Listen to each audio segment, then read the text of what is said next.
Vankleef. Lawrence Van Kleef, Laurens, Vankleef.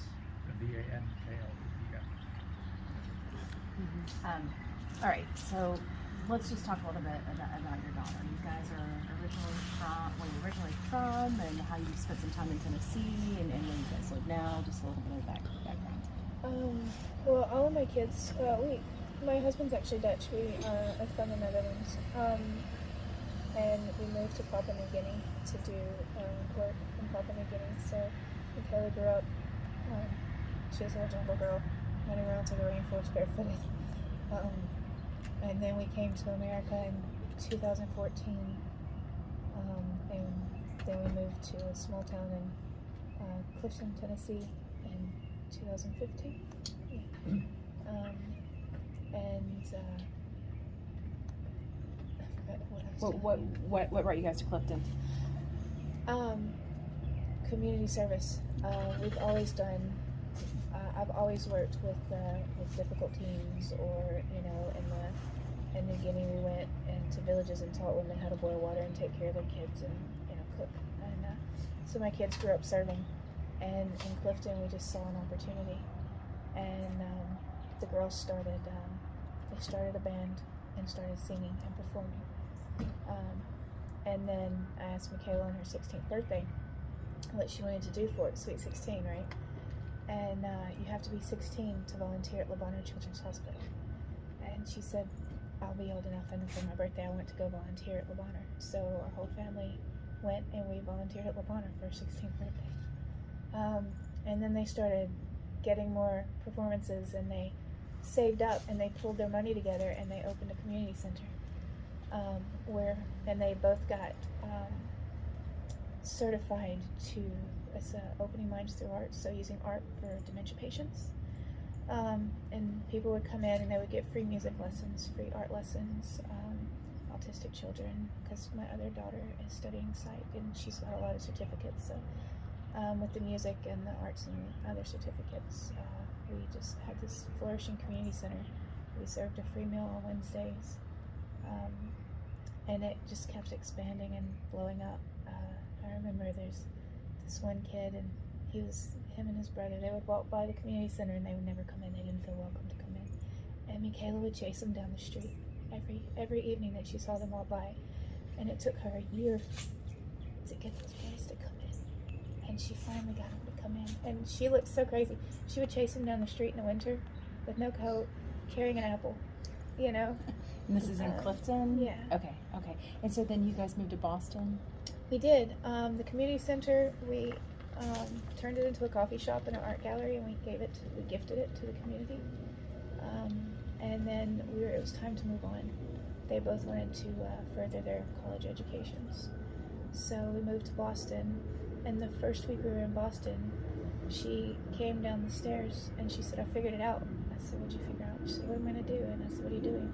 She said, I'm volunteering at the School for Blind. And I said, well, what are you going to do? Because you're clumsy. And she said, there's a guy who does fencing with him. And I said, you're going to fence with visually impaired people? And she goes, yeah. And she did. She started volunteering and learning how to fence, and ironically enough, she never won. She lost every time. And I said, you're even losing to people who can't see you. That's weird. So that's what we're doing in Boston. It's just furthering their education and seeing where we're going to serve there. And she was excited to come home, and she had plans. She had seen a couple visually impaired people who had service dogs, seeing eye dogs, and they didn't know how to use them. And she was telling me, and she didn't know how to. The people didn't know how to use them, and she said, "That's where I'm going to volunteer. I'm going to start showing them, and I'm going to, for free, keep those dogs training going, and I'm going to teach them how to live with that dog." One lady, she's totally blind, and her dog slipped out of its harness, and the lady's standing there, and she said, "I want to prevent that from happening." So that's what brought her to Mount Juliet. That's why she came to Mount Juliet. And she was to be here for a couple weeks. 3 weeks exactly. It was the first time ever leaving home.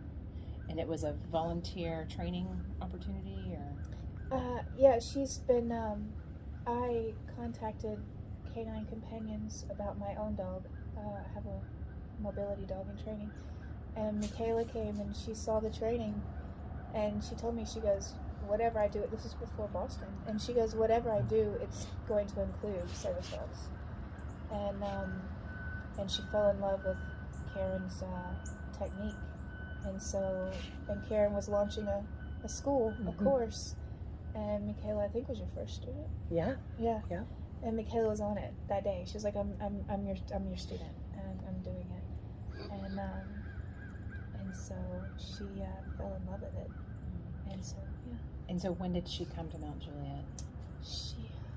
3 weeks ago yesterday, she arrived in the evening, and she was supposed to fly home to Sydney.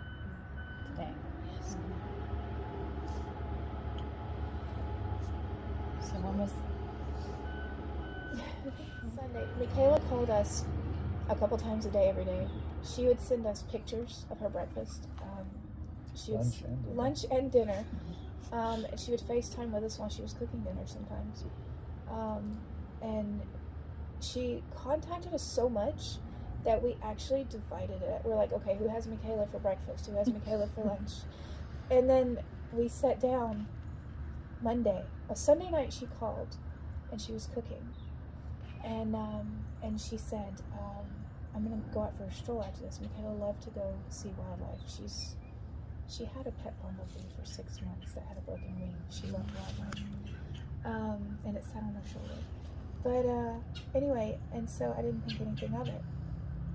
And I noticed when she was saying, goodbye, that she kind of got teary-eyed, but she cried a lot because she missed us. This is the first time she's been away from the family.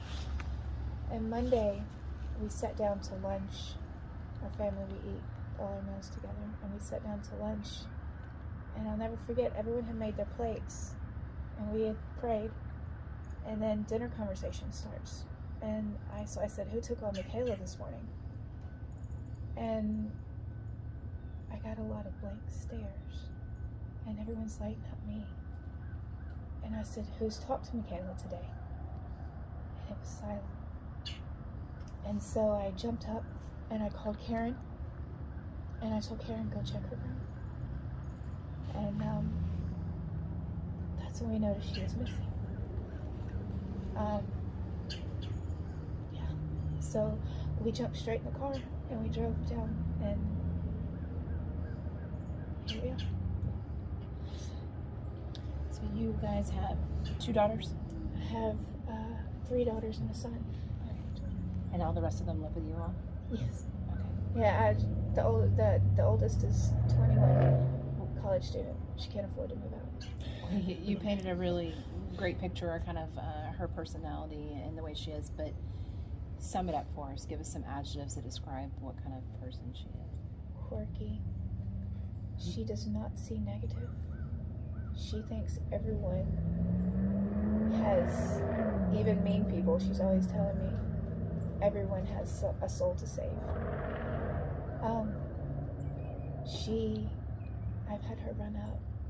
His grandmother went blind, and she was 6, and she ran up because the grandmother goes, I can't imagine how pretty your Christmas dress is this year. And she ran up and grabbed her hands, and she ran it over and was telling her the colors and telling her to feel the fabric at 6.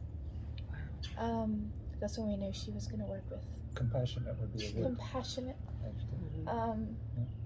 Guys, the girl found a bumblebee with 1 wing and kept it for months, and it sat like on her shoulder while she did schoolwork. And when they would get lost in the house, he's allergic to bees, and when it would get lost in the house, she would send him outside while she looked for it. One day I came home and she had a squirrel climbing my wallpaper. So Michaella is quirky, but she's so full of life and she's so pure, and we've protected that because she's a light.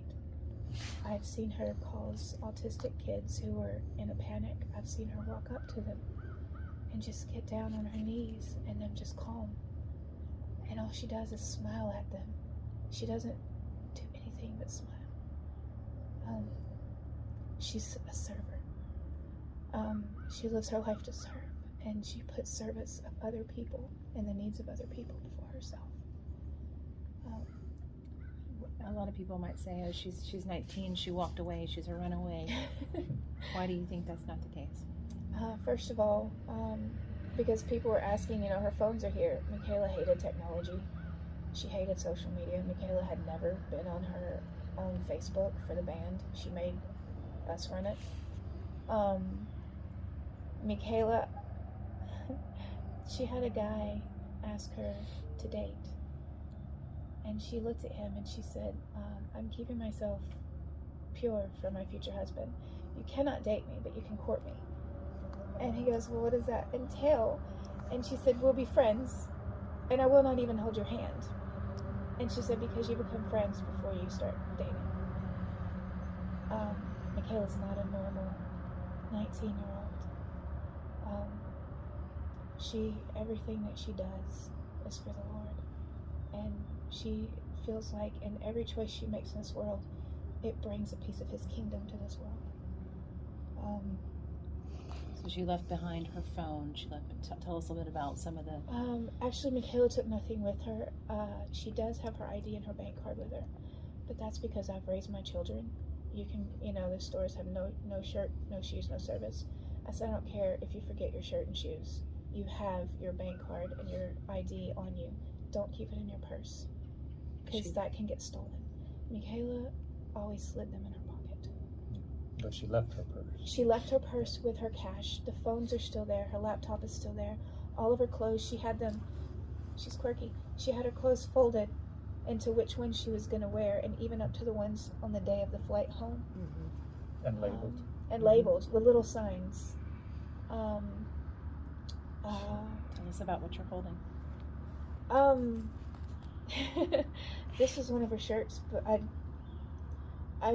we didn't know how serious the case was at first, and I came in to pack her stuff, because everyone was saying she was a runaway at first.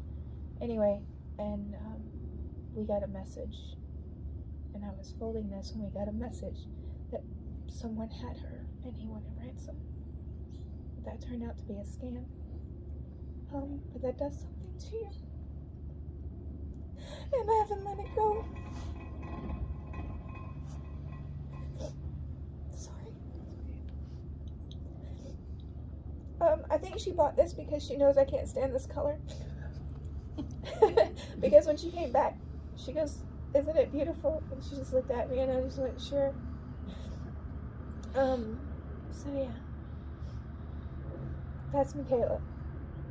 What is your plea to the community? I really want to tell Michaella first. I can't reach you, and I can't put my arms around you to comfort you. But your foundations are built on the truth. Repeat those truths to yourself. Never let those get taken. You know who your Heavenly Father is, and you know He's mighty and majestic. You know you're the daughter of a king. Blijf bidden. Geef nooit op. En kom thuis. And to the guy who has her, I know why you have her. There is a reward being offered. But I want you to listen very closely. Michaella would tell me that you have a soul and you're worth praying for. So for my daughter's memory, I'm praying for your salvation, and I'm praying that God will give me a heart of forgiveness. It is never too late to return my daughter so that she can continue to live to serve others. Michaella, ik hou van je.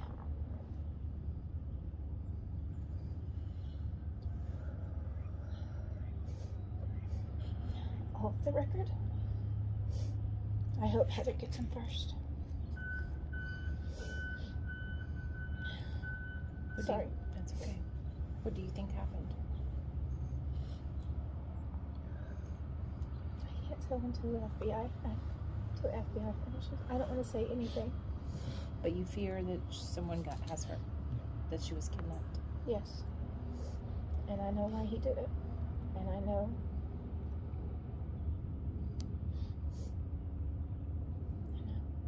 So, Y'all aren't gonna give up in your efforts. Michaella knows me. She knows I don't give up. I have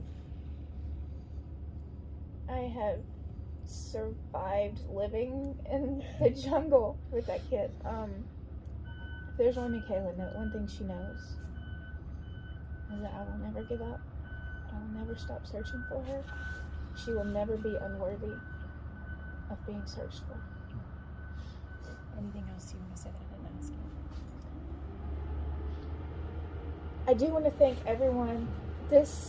I have never in my life, this has been better than what Hollywood portrays. I have never in my life seen so many compassionate people come together with their talents in a coordinated effort to save someone so precious. But I just want to thank them all. And I warned the detectives when I met them. I said, the Van Kleefs, I said, we come with a very loud, annoying clan. We have built up an amazing family from Clifton, Tennessee. We had people just drive up yesterday and show up and show support.